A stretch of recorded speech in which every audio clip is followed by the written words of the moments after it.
Hello friends, welcome to the channel. So in this video we are going to have a clarification on a very important topic of the numerical methods, that is curve fitting. Okay, so in this video we will see what is curve fitting technique, what are the different objectives, approaches, different methods, and what is the general engineering practice for curve fitting. Okay, so watch the complete video. So let's start. What is the goal of curve fitting? Okay, it is to develop systematic and objective methods to derive a curve for a given data. Okay, in a simple word, what is the goal of curve fitting? What is curve fitting? That is to derive a curve for a given data. In the school time also, we have done in statistics chapter that we have been given by some datas, suppose of x and y in a table format.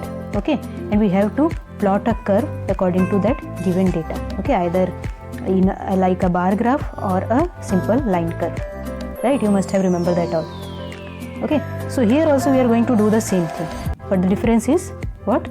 That in that data we have been given by some, suppose a 5 number of data or 10 or maximum of 20 number of data, right? But suppose that given data is of the order of 10,000. Okay, then how we will go for the curve fitting? That will be very difficult. Okay, so at that time we need this curve fitting technique. Okay, so that is a simple example, right? So this is the goal of a curve fitting. Now what are the different objectives for a curve fitting? You can see here I have mentioned two very important objectives. The first one says to fit curves to obtain the intermediate estimates between the two given discrete values. Okay, remember this objective. We will have a look on this in just next slides. Similarly, the next objective says to get the simplified version of a complicated function. Okay, just remember these two objectives. We will have a clear concept of this in this video only. So these are the two objectives of curve fitting. So this is the first approach about the least square regression. Okay, so where does we use this approach? Where the data exhibits a significant degree of error or noise. Okay, in other words, we can say that given data is not very much accurate. At that time we should use this approach. Okay, so how do we go for this approach? We should not put effort to intersect each and every point of the given data. And the second important step is the curve is designed to follow the pattern of the points to taken as a group. Okay, we should bother about given group data and we should not bother about the each and every point. This is the two important points about the least square regression approach. Okay, so actually this approach tends to the second objective what we have just seen. Okay, so what was our second objective? To get the simplified version of a complicated function. Okay, so just see in this graph, these are the given red dots are the given data, and if I'll have to draw a curve on this given data, then suppose I'll use to take all the data of these dots, then how my curve will be? The curve will be like this. Okay, somewhat like this. So can you imagine how complicated will be the function? Okay, but as we know that there is no need to go for each and every data, then we are going to have a simplified version, as you can see with this blue line. This is the simplified version of that complicated function. Okay, so with the help of this approach we can go for the accomplishment of the second objective to get this simplified version. Okay, and also it is used where the data is not very much accurate, right? So this is the first approach. Now let's have a look on the second approach. What is the second approach? That is about the interpolation. Okay, so this interpolation gives the approach satisfy the first objective of the curve fitting. Okay, what is that?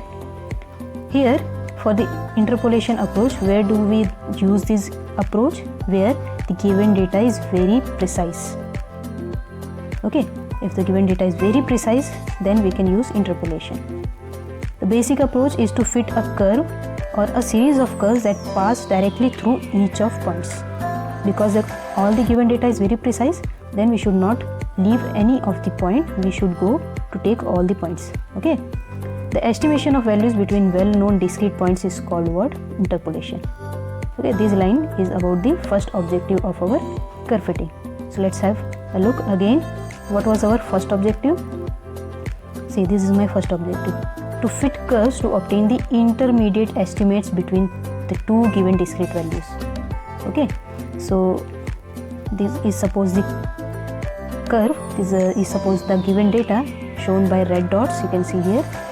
Okay, so here, so see, my curve ideally should be like this.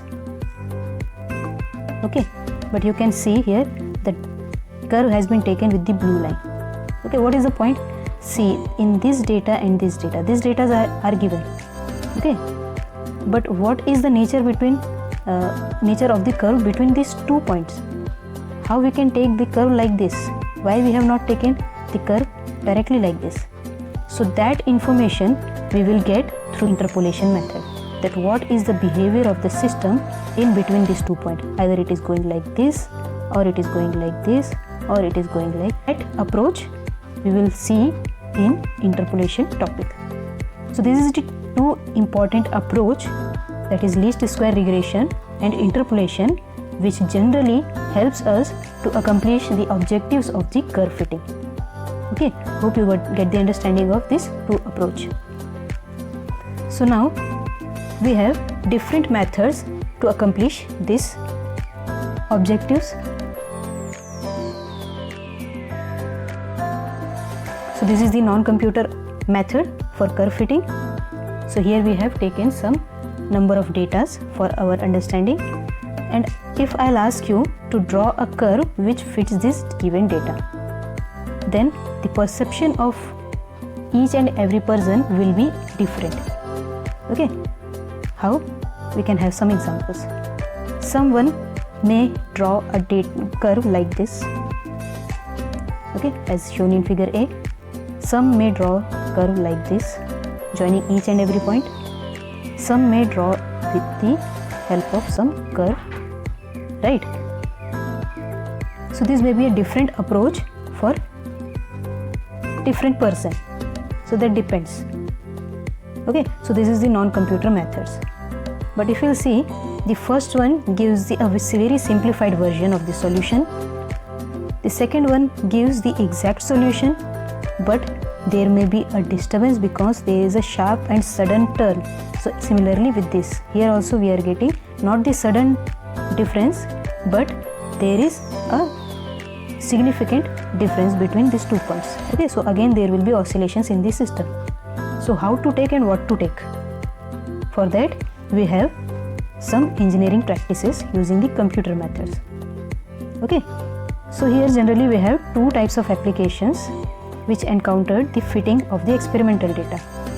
First one is called the trend analysis, and the second one is called the hypothesis testing. So where to use the trend analysis practice and where to use the hypothesis testing? Let's see. The trend analysis is useful where we have to go for some predictions, okay, or we have to go for some forecast values, okay, or we have to go for some extrapolation or interpolation methods for the given range of data. Okay, now what is this all? So trend analysis used, suppose I have a system like this where the f of x curve has been drawn with respect to x. Okay, so these blue dots are the given data, and now the target is to get the forecast of this system. Forecast means how the system will behave in the coming days. So according to the behavior, you can see this is my behavior represented by this curve. This is the present behavior of the system. Okay, so if I'll extend the same behavior in the future, I'll get the data for the forecast values. So this is called what? The trend analysis. Okay, so whether I have to get some forecast values, some predictions, or some interpolation or extrapolation values, at that time we will use the trend analysis portion. Okay, now what is the hypothesis testing? This actually helps us to get a prototype of an actual system. Okay, suppose I have an actual system and I have to modelize it in a computer for my analysis or for my getting the characteristic of that system. At that time we use this hypothesis testing. Okay, so here we have three cases. The first case says, suppose the practical model coefficients are unknown. Okay, some coefficients will be there for each and every model. Suppose is my electrical model, then there may be coefficients related to voltage, current. Okay, some coefficients related to friction. This kind of coefficients may be available, right? So suppose that are unknown. So how to get the best fit for the observed data? The second case says that if estimates of the model coefficients are already available, okay, then test for the adequacy of the model, right? Check for the adequacy or appropriate working of the model. And the third case says that suppose the alternative models, we have the alternative models, then compare which one is the best. Okay, so these three types of work we can do with this hypothesis testing method, right? So these are the two engineering practices generally we used. First one is trend analysis and second one is hypothesis testing, right? So in conclusion, we will say that curve fitting technique can be used to derive simple function to approximate complicated function. Okay, so this is about the curve fitting. In the next video we will see that how to go for the curve fitting using the regression method, that is least square regression method. Okay, hope you like the video. If you have any kind of doubt, please ask your doubt in the comment box.